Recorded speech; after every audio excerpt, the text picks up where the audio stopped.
Namaskar, and first of all, Rosemark as such, it was something which was a very small company operating for last about 35 odd years.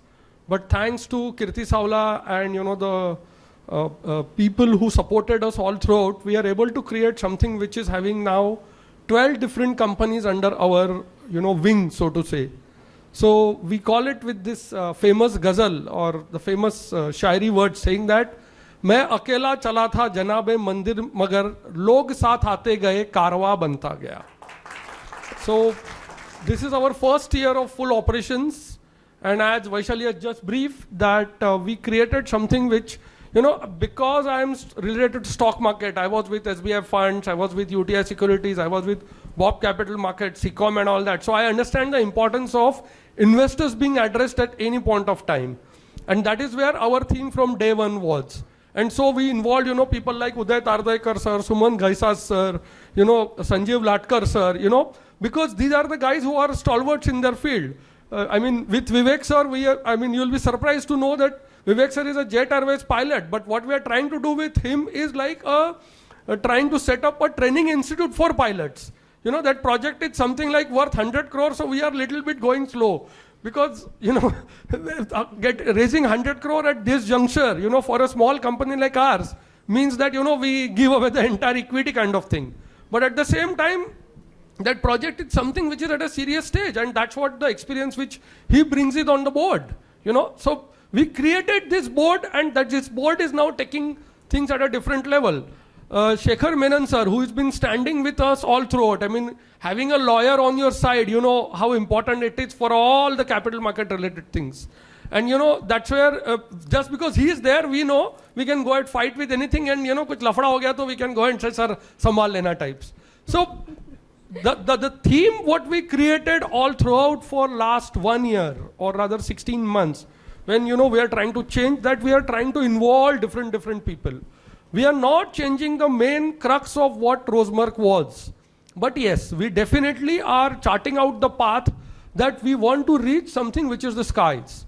And to reach a sky, a single business is very difficult, because none of us, all our independent directors, as Vaishali has just briefed you, or all our, executive directors like Vaishali herself, they are all coming from the primary background. So none of them is, so-called to say, pardon me for the language, but koi bade baap ki aulad nahi hai. We are all growing from something which is at a scratch level. And so, when you know that you cannot run the business, what we can do as a capital market guy is that we can fund the business. And funding is typically easy. The capital markets are good post-COVID. You know what kind of buoyancy we are experiencing in terms of IPO markets and all that, So raising money has been kind. Our investors, are being kind. They have put up faith in us, and you can imagine we started raising money from 25 rupees, 50 rupees, 100 rupees, 150 rupees, and even 250 rupees. And whatever was allowed or whatever is allowed in the in the gambit of Securities Exchange Board of India, we are doing.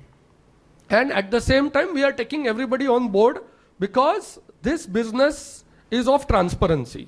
That's why you will see Prem Rajani, our corporate lawyer, who is standing with us along with Shekhar Menon sir. So we have our legal side very strong. We have our independent director side very strong. And that's what has resulted in we doing a profitable business for the year. When we were thinking that we should have at least 42 lakhs of profit, because our equity capital was 42 lakhs, so that we can give at least 1 rupee per share.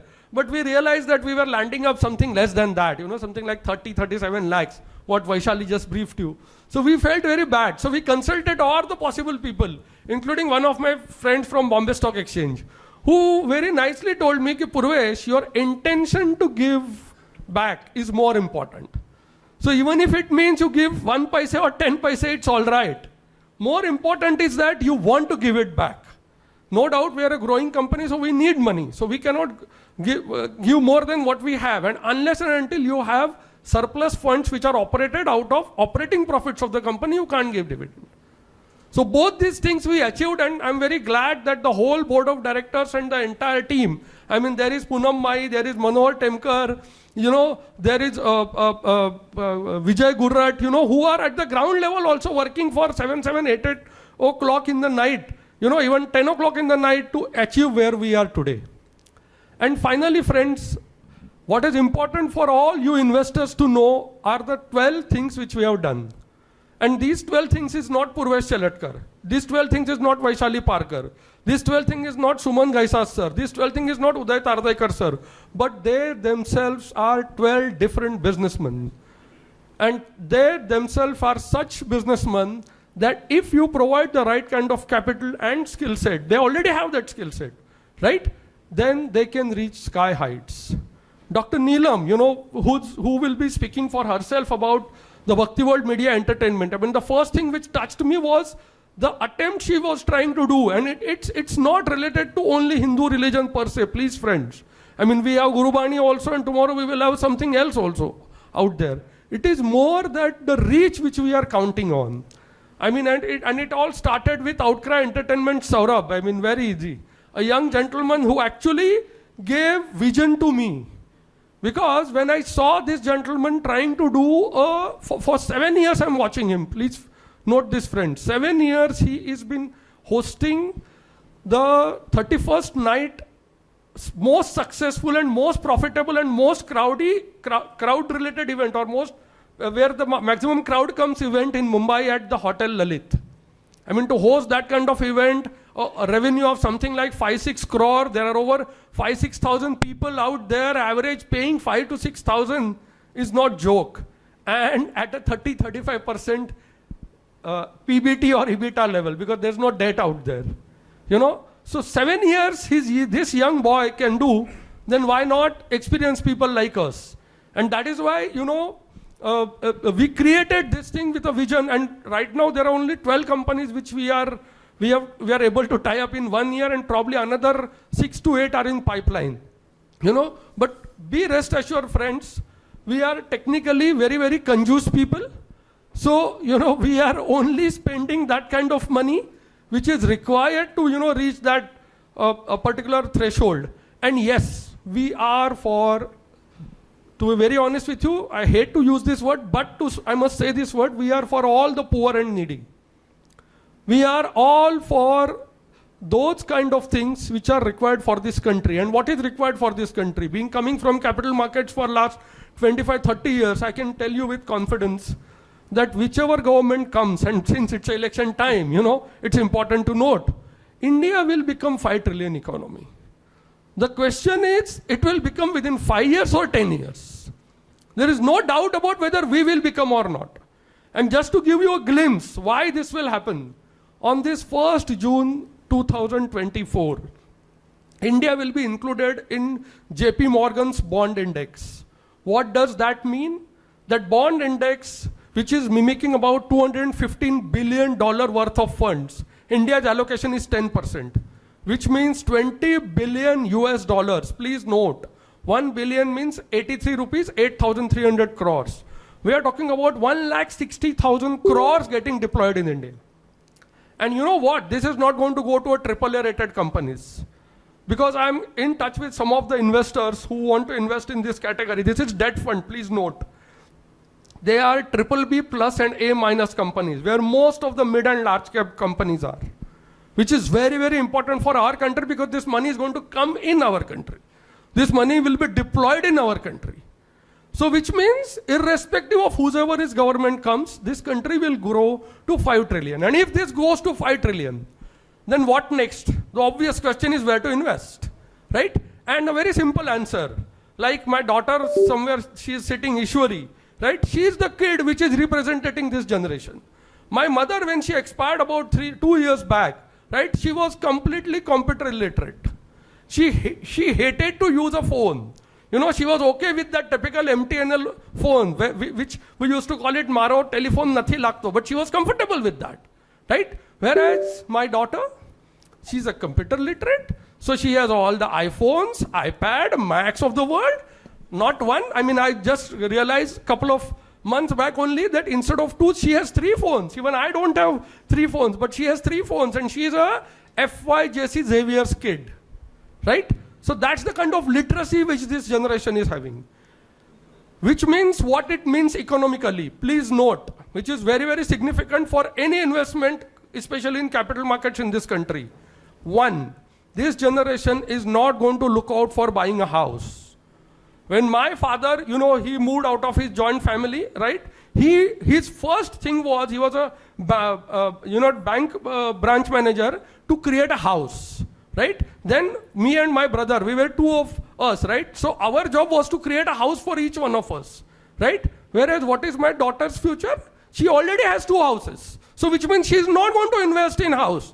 What does that mean? 50% of your savings which was going in EMI is not going to get in EMI. Her saving is not going to get in EMI.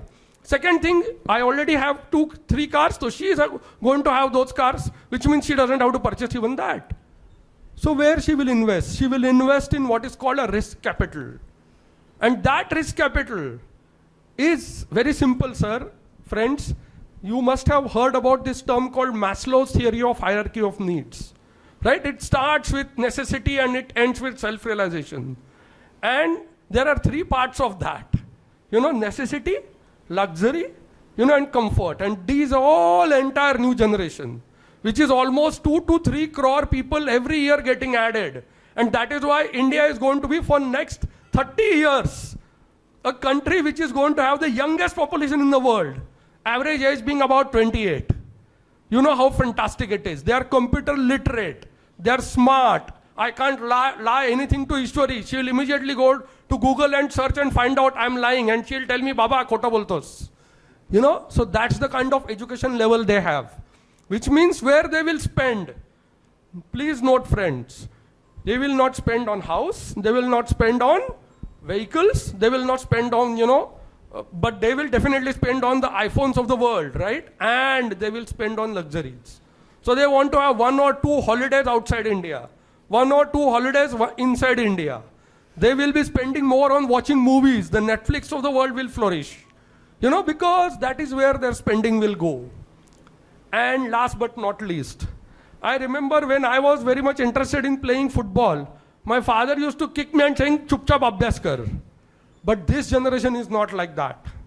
This generation, the kind of brand which IPL is created, right? As per Jeffrey's report, some 1,25,000 crores is the brand value which is given to IPL for 6 crore people watching it, right? That is where country is heading. I mean, we recently had one of the highest records in terms of winning goals, and we crossed 105 or 111 medals, something like that we won, which was the highest ever which we won in Asiad. So the whole game is shifting to A, sports, and B, entertainment. And that is where you will find most of our investments are coming in that category, because that 3 million to 5 million jump will come out of spending in this particular thing. Now I request Vaishali to, bring one-on-one all these 12 people so that you actually know what we intend to do. Thank you very much for patient hearing.